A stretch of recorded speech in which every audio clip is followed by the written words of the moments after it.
Tonight we are going to be looking at the Bill of Rights. So we are finally concluding this unit. We've talked about the Enlightenment, we've talked about the Declaration, we've talked about the Articles of Confederation. Now we're going to look at the document that really leads up to all of those things, and that is the Constitution, and looking at the first 10 amendments of the Constitution. So our learning target for today, which is not posted up there, and I apologize, your learning target for today is going to be, I can explain the origins and importance of the Bill of Rights. Again, I can explain the origins and importance of the Bill of Rights. So today, all we're going to do is we're going to look at the first 4 amendments of the Bill of Rights. And we're going to start off, obviously, with the First Amendment, which is the most famous and the one which you guys probably know best. And that First Amendment that we're going to look at is a combination of kind of 5 different freedoms that we have. So the First Amendment is built all around our 5 freedoms that we have protected from us. The first freedom that we are going to look at is freedom of religion. And when we think about freedom of religion, what we are looking at is that freedom of religion offers us 2 guarantees. Okay, the first one, Congress shall make no law respecting the establishment of religion. So basically, there's no official faith of the United States. We have Catholics, we have Christians, we have Muslims, we have Jewish people. There's no official faith of the United States. One is not better than the other, which leads to our next point, that no law favors one religion over the next. Okay?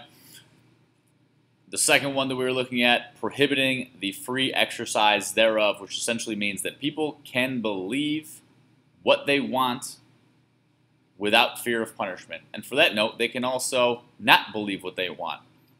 So you look in some countries in the Middle East, if you do not believe in Islam, that could be an issue. All right, that's not the case in America. You can believe what you want without fear of being punished. You are free to worship any god or gods that you choose to do so. Here's Jefferson's famous quote, this idea of separation between church and state. What we're going to do is we are going to put a wall of separation between church and state. Okay? Next one that we are going to look at, freedom of assembly. Basically what this means is that citizens can use public property to gather for meetings or demonstrations. Probably the most famous example of this that you guys may or may not know of would be the Civil Rights Movement, how many African Americans and whites during the 60s gathered and assembled and had numerous marches and demonstrations on public property. And that gives them the freedom to do so. Now, any group can use this. A couple years back, there was some controversy about the KKK using public property in Cleveland to march. But that was their right as Americans to use the public property in Cleveland to assemble and gather and have a march in Cleveland. So that's what freedom of assembly is. Next one, freedom of the press. Basically, you guys can read what it says right there. The press is that all media and agencies that print, broadcast, or gather and transmit news. Now, this has become kind of iffy with the creation of the internet now as to what is official press, what is reliable press, what websites are covered under this. Does something like Deadspin or TMZ, are those official news outlets that are covered under freedom of the press? And why the press is great and why this is so important is because the press is kind of considered the watchdogs of the government. They're the ones that keep a check on the government. Okay, and this is absolutely huge, because if you did not have the press, if you did not have them asking questions, you would not get answers. And if we don't have open, honest politicians, and you guys can laugh at that if you want, but if we don't have people challenging our politicians will become too powerful. Next freedom we're going to look at, the freedom of petition. And basically all that is just the right to ask the government to do something or to not do something. So you may see people going about asking to sign your name on a petition for a certain thing. Petitions can come about at school, they can come about in government, they can come about anywhere. Okay, but it's just the right to ask the government to do something or to refuse to do something. And lastly, our last freedom, freedom of speech.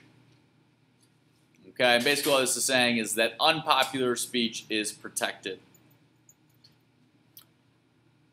Now, not all speech is guaranteed to you. Okay, you cannot use speech that will endanger public safety. So I cannot, the famous example is I cannot go out and yell fire in a movie theater because that incites panic. That is illegal. Okay, but just because I say something against the government, that does not make it wrong for me to say. That does not make it illegal. People may not like it, but it is my right as an American to say it. Next amendment that we're going to look at, the Second Amendment, the protection of owning guns. Now, this one is kind of in question here because what we're looking at is this idea of a well-regulated militia being necessary to the security of a free state. These are one of these amendments that some people look at and they say, well, this was specifically for people in the late 1700s, early 1800s. Maybe they had to, it was the only way they could protect each other if they didn't have legitimate police force. Maybe that's how they hunted and ate by killing animals. So the debate remains as to what exactly this amendment is about. Republicans will tell you that you should be able to carry firearms. Democrats will say that this is an outdated amendment that should possibly be taken out of the Bill of Rights. Your Third Amendment simply protects people from having to allow soldiers in their homes, which was a big issue before America was officially the United States of America, about having soldiers in our homes. While this may be an outdated amendment, we're going to discuss how this possibly may not be an outdated amendment in the years to come, and whether or not it is a legitimate amendment to have in our Constitution still. And the last amendment that we're going to look at is Amendment 4, and basically what this does is it allows us privacy, this idea of search and seizure. Okay, it protects people from unreasonable searches on their property, and it also prevents the government from taking a person's property. Okay, and government can include everyone from Congress to the president to any law enforcement whatsoever.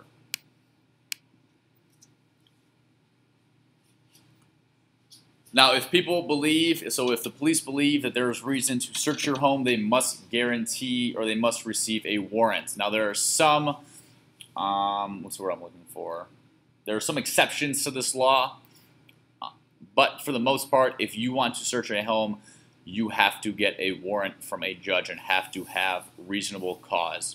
Now, tomorrow what we're going to look at is we're going to look at, do you have these same rights? Do you have the right of protection when it comes to search and seizure as far as school goes? So that's what we're going to look at tomorrow. All right, so with that said, that takes us to Amendments 1 through 4.